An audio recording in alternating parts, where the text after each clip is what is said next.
Welcome in A to Z Sports Titan Game Day Live. The post-game show is live from Mill Creek Brewing Company in Nolensville as the Titans drop a big, ugly second half. The New England Patriots final score 36-13. And the Titans had it 16-13 at halftime, but the Patriots blanked Tennessee in that second half. An ugly game. The Titans now losers of 2 in a row and drop to 8-4 and lose out on the first seed in the AFC. Austin Stanley, Zach Bingham of A to Z Sports live from Mill Creek Brewing Company, where we do all of the Titans away game broadcasts, pregame, halftime, and postgame show. This is the postgame show presented by Nashville Power Sports and NashvillePowersports.com for your brand new custom golf carts. Also, BetMGM.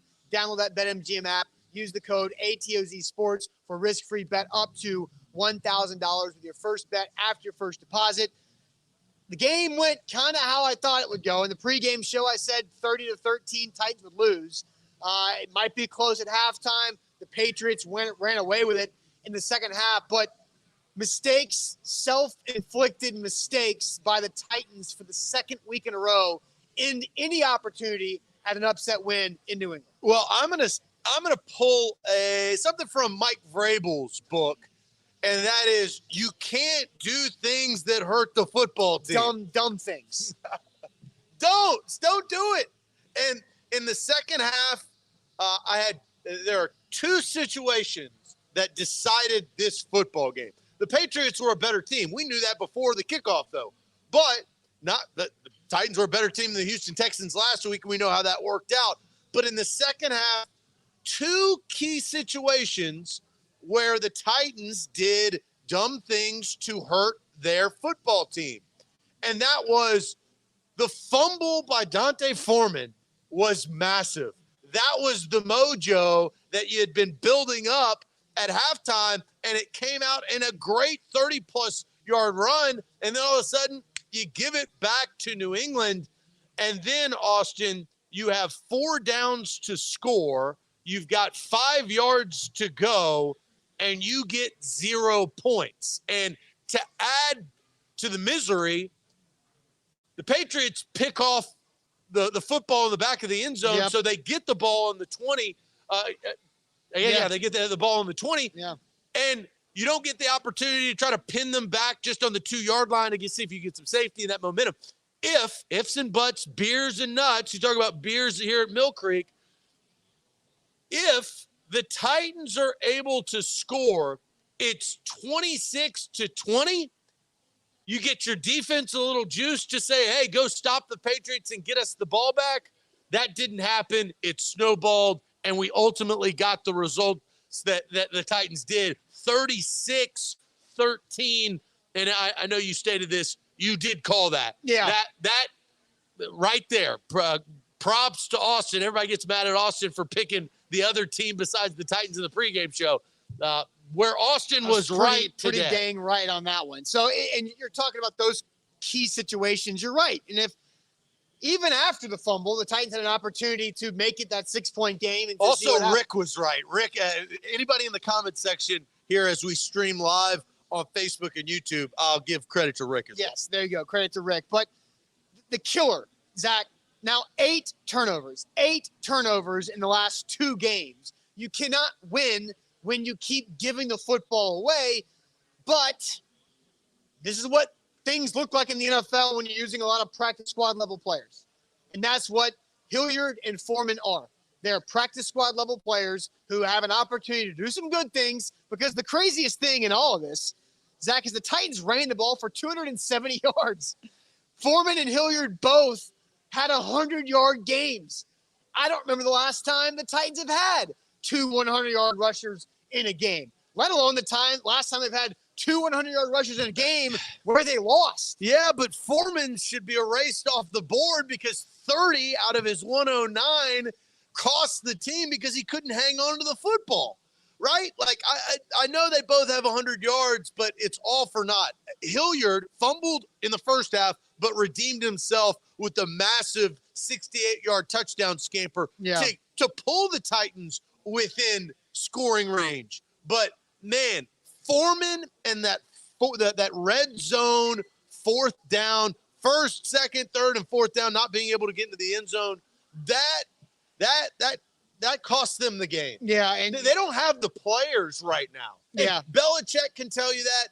Vrabel probably could tell you that. They just don't have the horses to race with a team like the Patriots that were surging like they were in the AFC. And it's not just the fumbles, because we are focusing a lot on that, and the turnovers are bad too. But you had 3 turnovers, right? The 2 fumbles and the interception in the end zone that wipe away points. You've got a missed extra point.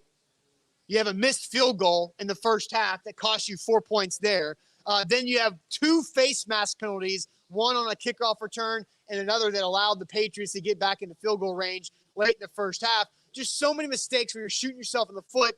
And, Zach, we haven't even brought up yet the awful, awful tackling effort at times by this Titans defense.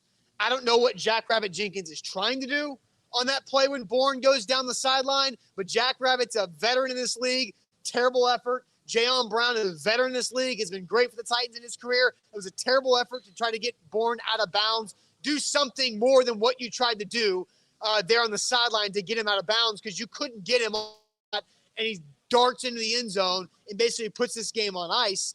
It was embarrassing at times to watch the tackling effort. And that's, when you talk about injuries decimating this roster, there's 2 veteran starters in Jackrabbit and Jayon who made you look silly on one play there where the Patriots scored a touchdown. Yeah, those were the things that went wrong for the Titans. They played pretty, I know it's 13 points. They played pretty well for what they had, but you're right. The poor tackling on defense in the second half, and then they gave up. I hate to say that about a football team, but I think they gave in. I don't know if they gave up. I don't think they physically or mentally gave up. Fair. I think they gave in to a long afternoon of being out in the field over and over and over and holding the Patriots to several field goal opportunities instead of scoring touchdowns, where they gave in. I think that's fair. After that 4th and goal interception, that's when I think it hit them, right? Saying, wow, we're on the road. We could have been down by 6. Now we're down by 13. Our defense is back on the field, and we got to get back after Mac Jones. And then poor tackling happens, and so on and so on. It's a struggle for, I think, a lot of Titans fans, and I would speak for you and I, is watching this team. This is just a shell of who the Titans truly are, though, right? Without Derrick Henry, A.J. Brown, and Julio Jones, and Bud Dupree, I might add, on the other side of the football, that's a lot of money tied up into players that were not present in Gillette Stadium. And what happens when you spend big dollars on big players like that? You don't have as many dollars to spend on the back half of your roster to have quality depth. And the Titans are beyond the spot of having quality depth. They just don't have any depth right now, as you're relying on a bunch of guys who couldn't even make the practice squad at times this season, to guys off the couch like Foreman and Hilliard. You're relying on those guys to have big games, and they're just not made to do that. And to be honest, Mac Jones missed some throws. That one to Hunter Henry, I mean, he missed some plays that could have made this worse. So, man, tough loss. The Patriots, as you look ahead, because you got to look at the AFC of who the Titans have the tie break to. They have the tie break to the Chiefs and the Bills, and that the Bills are important because New England's season essentially, and the Titans also have the tie break to the Indianapolis Colts as that game winds down against Tampa. The Patriots season are really on the next 4 weeks. They've got the Bills twice and Indianapolis plus a bye week. That will tell where the hierarchy of the AFC is. Mm-hmm. But man, if you could have gone in there and stolen this game, you pretty much have the tie breaks over the best teams in the AFC that you play. Right, yeah, but again, stealing this game was a lot easier said than done. But at halftime, you had hope. But it's a 3-point game. It's a 3-point game, yes. And in the second half, there was a couple moments of having hope. Like you mentioned, the fumble by Foreman and the interception in the end zone that could have made it a 6-point game. Really, either way. When the Foreman fumble was after the Titans defense forced yet another field goal. It was 19-13. Foreman busts a big run.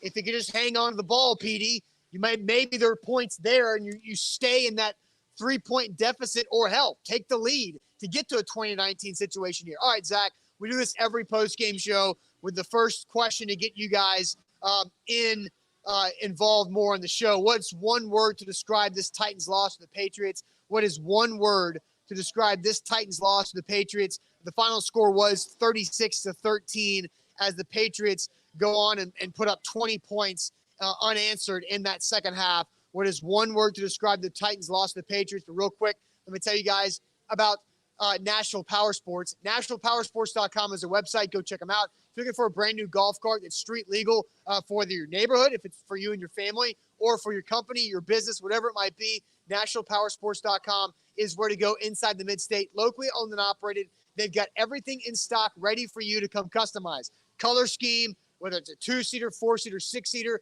the speed, headlights, whatever they want, whatever you want, they can make it with your brand new golf cart. Again, locally owned and operated, NashvillePowersports.com. Titan Game Day Live. The Tennessee Titans fall to the New England Patriots 36-13. The Titans move to 8-3. The Patriots the Patriots move on and they get another win at home. Look, one word, I had my word and then I saw my word here on the screen, and I got to get kudos to David. My word is self-inflicted. You always I got a dash. Are we gonna I'm gonna get that dash Are in we there. gonna have to make a rule of no hyphenations? No, no. Can you Can you have a one-word answer without a hyphen? I'm hyphening it no, up. could you do this every week? I'm hyphening it up. You do the hyphen every week.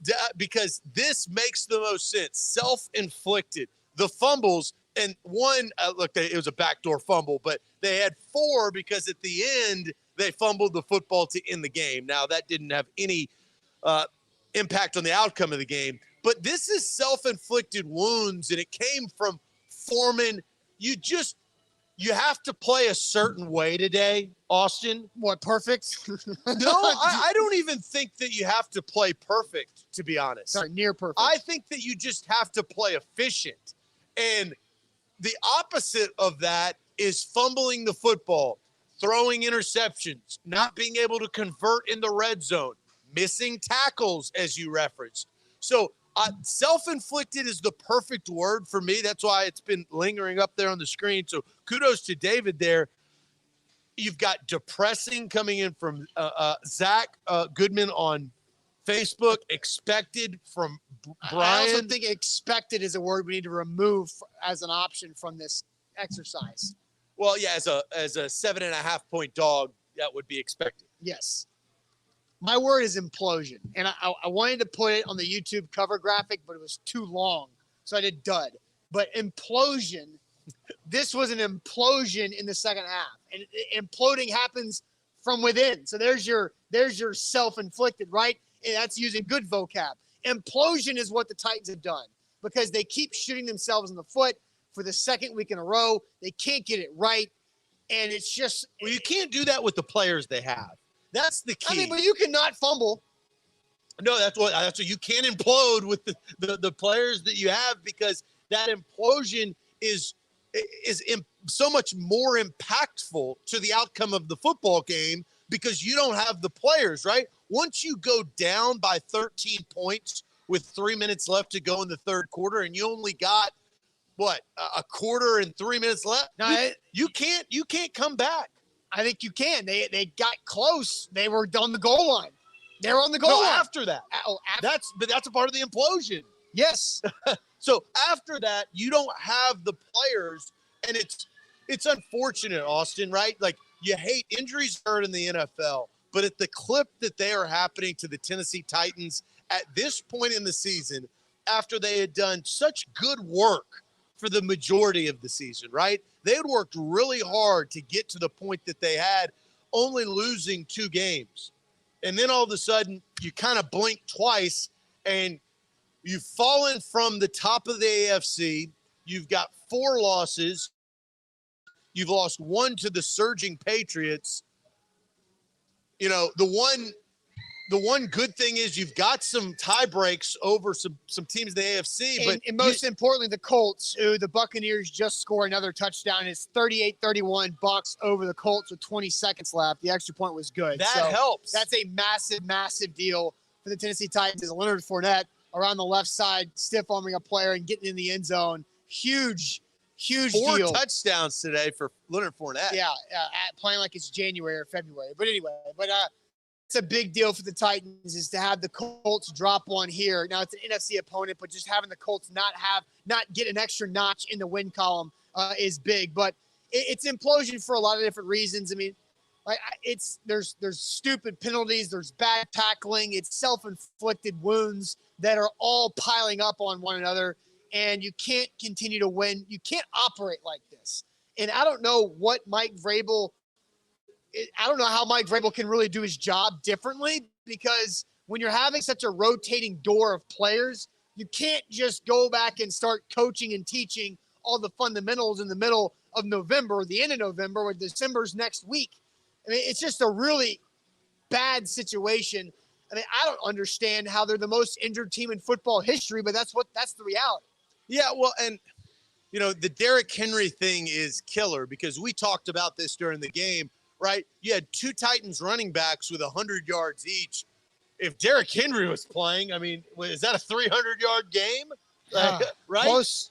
It's definitely different. And you guys have referenced that as the Colts get a huge return with now 10 seconds left, so they're going to try to backdoor their way. This Carson Wentz thing is going to be very interesting. To possibly tie, so the game's not over, right? Right, yeah. The Bucs scored too early, right? That whole thing. You scored too early. That's a deep kickoff return, too, all the way like 8 yards deep in the end zone. So we'll watch this last 10 seconds together. That should be pretty interesting as well here, as we are live from Mill Creek Brewing Company here in the Titans postgame show. As we are watching this game with 5 seconds left, the Colts are trying to get a touchdown to tie at the end of forced overtime, or maybe even go with a 2-point conversion if they score.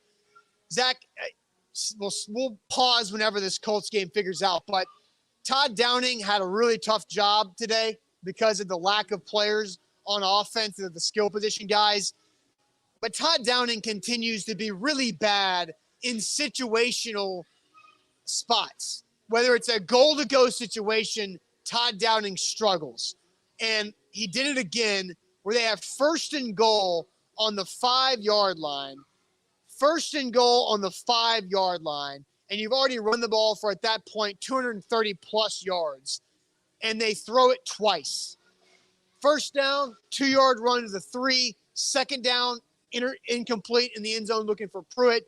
3rd down to the 1-yard line. Which I like that play because I like the 3rd down run to say but it should have been a 2nd down run. At some point on the goal line, if you knew you were going to take all 4 plays to get in the end zone, you got to run Tannehill once, because that's been some of your best goal line scoring. No, I agree. Is running Ryan Tannehill.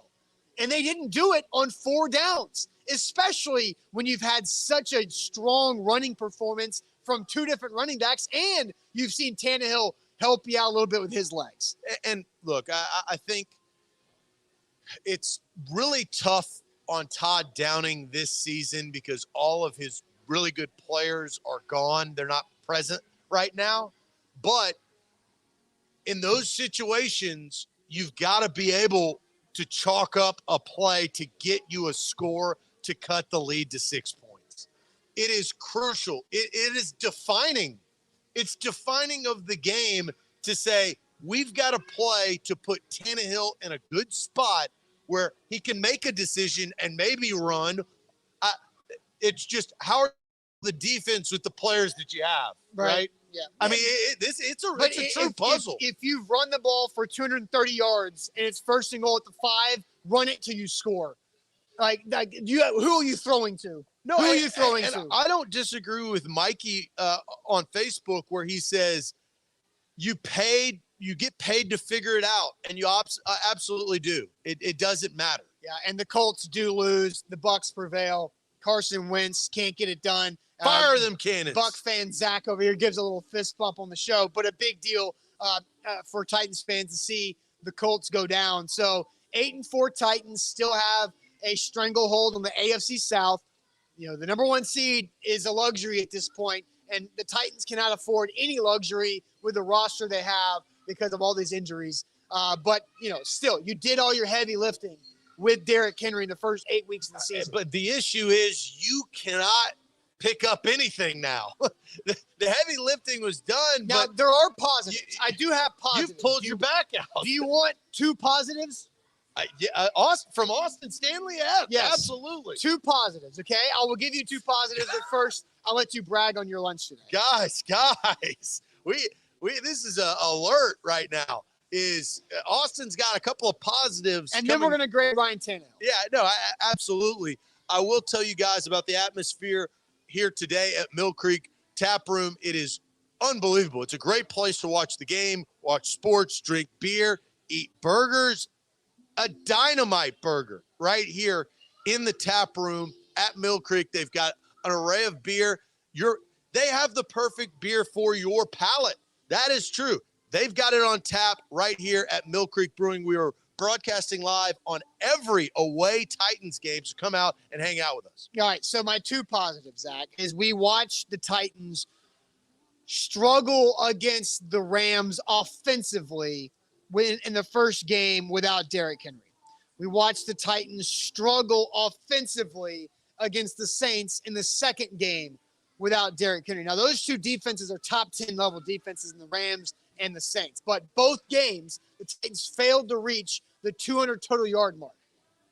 The last two games have been not failure to move the football, but it's just overall, it's failure to score the football. It's the fact that they've had their players make mistakes. Their players who are inexperienced make mistakes. Des Fitzpatrick getting Tannehill throw two picks because he did the wrong route.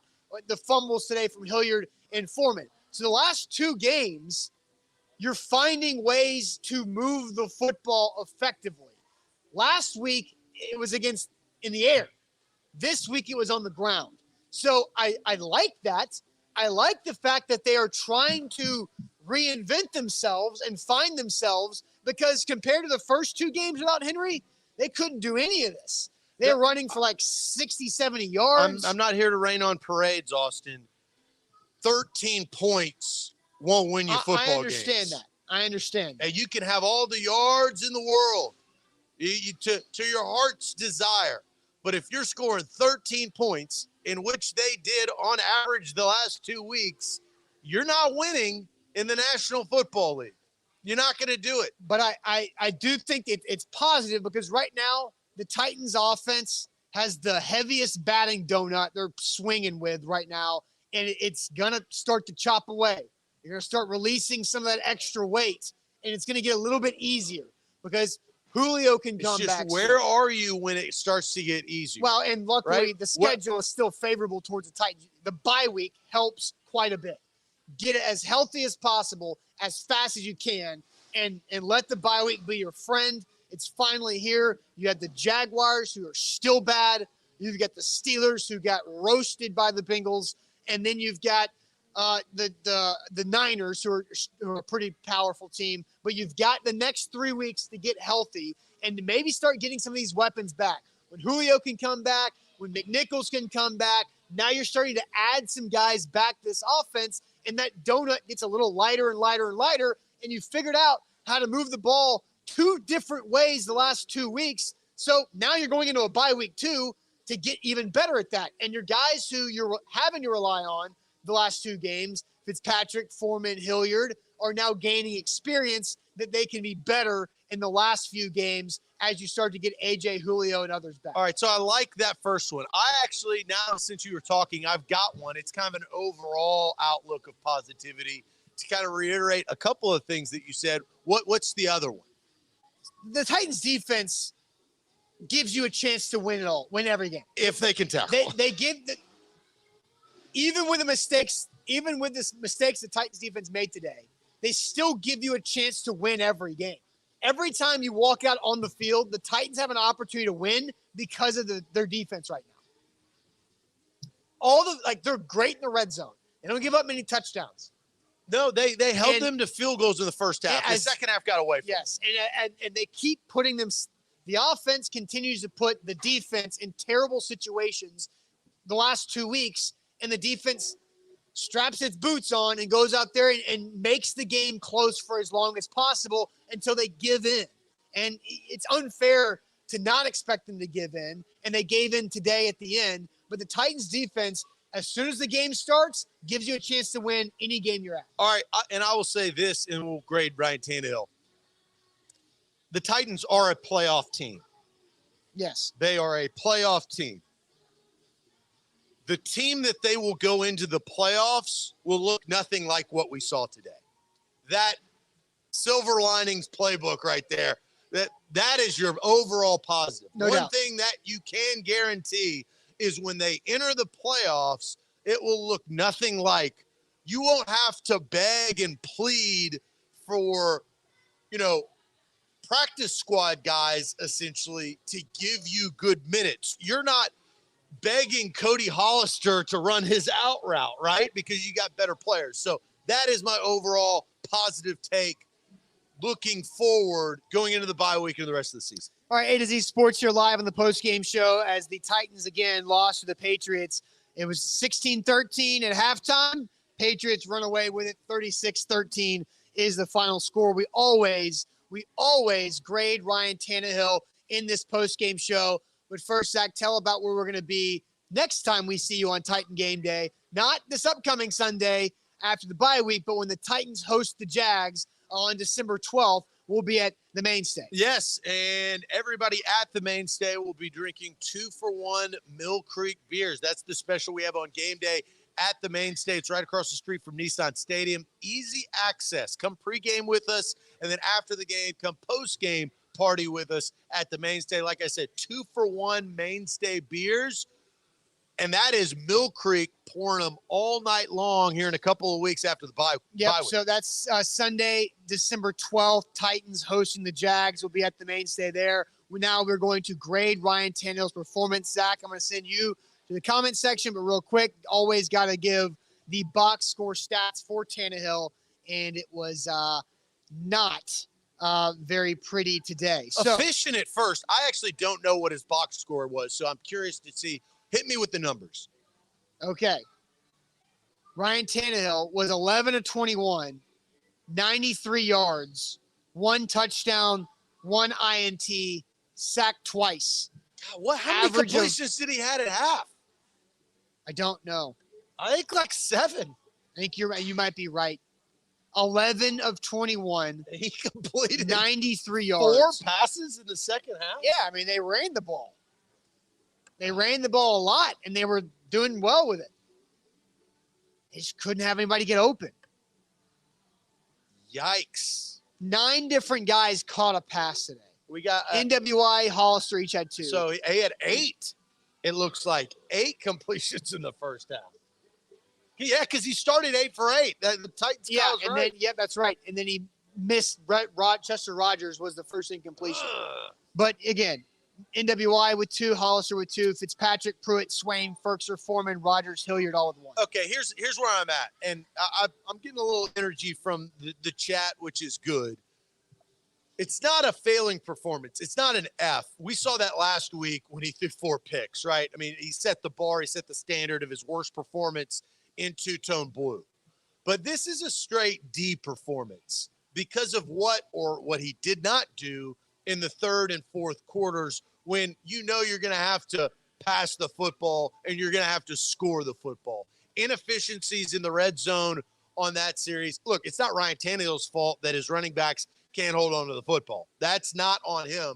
But he didn't play well enough to put his team in striking position when it could have been 26-20. It should have been 26-20. And the Titans kick the ball off, kick it out of the end zone. The Patriots start at their own 25. You get your defense set, and you try to stay in the game at the end of the third quarter and push towards the last quarter of play. Because Ryan Tannehill only had, this has got to be right. Go ahead. 4 completions? He had 3 in the second half. It's just they didn't have the ball that often. I'm going through it, Zach. Well, 2 of the attempts were in the red, were 5 yards away from the goal line. Or less than, yes. But again, he was throwing. This is a D. Not a D minus, but a D. Because on the opening drive of the half, first play was Hilliard for a 6-yard gain. Second play was boom, Foreman 30 yards and a fumble. And Derek brings this up. He did miss a wide open Chester Rogers that would have changed the game drastically. He wanted that ball because back. That was the missed field goal by Randy Bullock that could have made it. Well, at that point, it was either 13-9 or tied at 13. That's why we have the chat to remind us of some of the things that kind of go unseen, as there's a lot of plays that occur in a football game. I mean, I was sticking with the D, though. Yeah, I think D is the correct grade for this. But again, like, they were running the ball so well, it's like they didn't have to throw. Throwing was a bad decision because of how well they were running the ball. But you also, like, I still struggle hating on Ryan Tannehill for having to throw to this group of guys. I know, but they can't get open. But what, the tight end position's obsolete. Because they can't get open, Zach. They can't get open. They're not schemed open. They can't create separation. Cody Hollister doesn't know how to create separation. Ferkser used to be able to get open. He can't get open. Well, when everybody else was worried about AJ and Corey Davis and Jonnu and who else? Adam Humphries. When everybody else was focused on those guys, sure, Ferkser could get open. He can't right now. The second possession, they ran the ball like 7 straight times. No, and with success. I've got to. And then he completed it to Fitzpatrick for 14 yards. I've got to double down on this. They kept running the ball until they got in the in the 5-yard line, and then stupidly threw it. It is like the play calling and the personnel is not benefiting Ryan Tannehill. It's not. And they ran it. I don't know if anybody caught this. The 4th down play that ended up being an interception. It was a play action fake to Chester Rogers. I don't know if anybody caught that or not, but they faked a handoff to their slot wide receiver who was in the backfield. Like, anybody's going to believe that's going to happen. So it's just like, I don't understand. They don't have a lot to work with. They don't, but the situational play calling is not making it better. The situational play calling should, like, your offensive coordinator has a really tough job. I'm not denying that. But there's just a lot of weird stuff happening. And when you run the ball 7 times in a row, and then you throw a 14-yard pass and complete that, then you run the ball down to the 5-yard line, and you run it down to the 3, run it again. Keep going. Except they tried to get cute and throw the ball in the end zone, and now they get 0 points. Austin, I said this all week long. The Titans do not have an identity without Derrick Henry. They don't. They didn't have an identity with A.J. Brown without Derrick Henry. They didn't have an identity without Julio Jones without Derrick Henry. This team, and offense more importantly, don't know what to do without their best player. And they need him back desperately. He's not coming back in the next few weeks, possibly a January return. But, Austin, this seems to me for the rest of the season, hold on for dear life. Just try to hold on. The problem is, so they're 2-2, right? They beat the Rams, they beat the Saints. They lost to the Texans, and they lost to the Patriots. You get a bye week to reset. You got to find some way to beat teams that you should beat, and it starts with Jacksonville post-bye. But you got to figure out who you are. You know, who are you? Well, they don't know who they're going to have. You can't figure out who you are when you don't know who you're going to have. I hate injuries because it's impossible. It's impossible for us to analyze what we're seeing. It's impossible for us to know what to expect. It's impossible for the coaching staff and Ryan Tannehill to be able to win with a rotating, revolving door of cast members. It's impossible. Like, when you're watching a TV show and they keep changing the cast, you stop watching the TV show because you can't figure out who you like and who you don't like. Unless it's Game of Thrones. That's the only exception. But I agree with you. They're a playoff team because of what they did at 8-2. But at 8-4, oh man, you're gonna get a home playoff game because you're gonna win a division, but your road is gonna be tough. It will be tough. I believe, like, Bud Dupree guys will start coming back. Jacksonville, just beat the Jags, and then you'll get more guys back. I wouldn't be surprised if the Titans see the Patriots again in the playoffs in New England. What are the standings right now? There's so much thing that has to happen. I don't know how the playoffs are going to shake out because I don't know how the Titans are going to end their season. Yeah. But I'm just going to say right now, that's not a bad thing for the Titans because it's going to be a much different Titans team if, in fact, they do play them again in the playoffs. Well, because right now Baltimore is number 1 because they haven't played yet this week. They're 7-3. New England is at 2. The Titans are at 3. At 8-4, the Chiefs are at 4 at 7-4. Then right now the wild cards. I tell you about those Chiefs. But again, watch out for those Chiefs. Again, the Titans still have say that for weeks. They still have a game and a half lead. Like Zach, you asked, what was the question? What was the question when you answered the Chiefs? What was the question? What was the question that we talked about when you answered with the Chiefs? Who was the biggest threat for the Titans, the number 1 seed? Who's sitting in the number 1 seed?